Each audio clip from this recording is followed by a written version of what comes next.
अस्सलाम वालेकुम dear student. आज बोहर एटॉमिक मॉडल के बारे में पढ़ेंगे।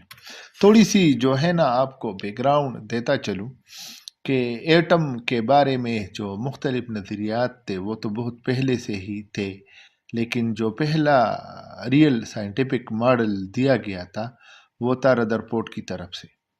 लेकिन जैसा कि सबको मालूम है कि रदरफोर्ड एटॉमिक मॉडल में अपनी गलतियां थी। फिर जो है ना मैक्स प्लांक्स ने एक थ्योरी दी थी जिसे हम क्वांटम थ्योरी कहते हैं, और ये थ्योरी जो है ना उसने 1900 में प्रपोज की थी। मैक्स प्लांक्स जो क्वांटम थ्योरी है वो हम आगे जाके पढ़ेंगे, लेकिन यहाँ पे आपको थोड़ी सी इंट्रोडक्शन दे दूं कि क्वांटम थ्योरी ये कह रही है कि जब कोई बॉडी एनर्जी इमिट करती है या एब्जॉर्ब करती है तो ये कंटिन्यूअस मैनर में नहीं होता, बल्कि ये छोटे छोटे पैकेट्स में होता है, और ईच पैकेट को क्वांटा या फोटॉन जो है ना कहते हैं। तो जो रदरफोर्ड की मॉडल की गलतियां थी वो बोहर ने सही कराई, और बोहर ने अपना एटॉमिक मॉडल जो है ना वो प्लांक्स क्वांटम थ्योरी पे बेस किया था। याद रखें, अक्सर एमसीक्यूज में ये ऑप्शन पूछे जाते हैं कि बोहर का एटॉमिक मॉडल किस पे बेस है, तो उसमें एक ऑप्शन रदरफोर्ड का भी होता है और दूसरा जो है ना क्वांटम थ्योरी होती है। अब चूंकि हमारे स्टूडेंट के जहनों में यही होता है कि रदरफोर्ड के बाद बोहर एटॉमिक मॉडल आया था, मेन पॉइंट्स है बोहर के एटॉमिक मॉडल के, और ये आप याद रखें कि इस मॉडल को बोहर एटॉमिक मॉडल आप हाइड्रोजन एटम भी कहते हैं।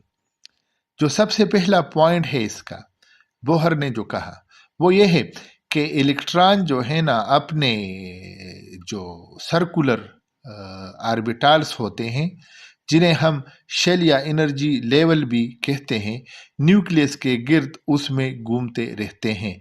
और ये जो एनर्जी लेवल है, ऑर्बिटल है या शेल है, इसको हम प्रिंसिपल क्वांटम नंबर से रिप्रेजेंट कराते हैं, जैसा कि 1 2 3 आर के एल एम और एन।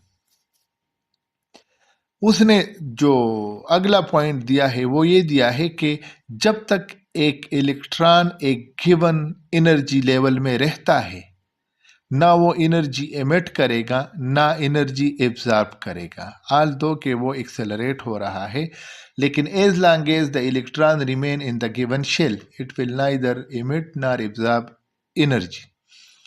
जो तीसरा पॉइंट है बोहर एटॉमिक मॉडल का वो ये है कि जब इलेक्ट्रॉन जंप्स करते हैं एक एनर्जी लेवल से दूसरी एनर्जी लेवल पे, तो ये एनर्जी रिलीज कराते हैं, जिन्हें क्वांटम जंप्स या एनर्जी ट्रांजिशन भी कहा जाता है। ये बात याद रखें कि जब एक इलेक्ट्रॉन जंप करता है लोअर एनर्जी लेवल से हायर एनर्जी लेवल पे, तो वो एनर्जी एब्जॉर्ब करेगा। इसी तरह अगर एक इलेक्ट्रॉन हायर एनर्जी लेवल से लोअर एनर्जी लेवल पे आता है, तो ये एनर्जी जो है ना इमिट कराएगा, रेडिएट कराएगा in the form of photon. जो एनर्जी रिलीज होती है या जो एनर्जी डिफरेंस होता है वो बेसिकली होता है इनिशियल और फाइनल एनर्जी लेवल का जो डिफरेंस है उसके मुताबिक होता है। तो delta E is equal to E2 minus E1 or h nu, where nu is the frequency and h is the Planck's constant।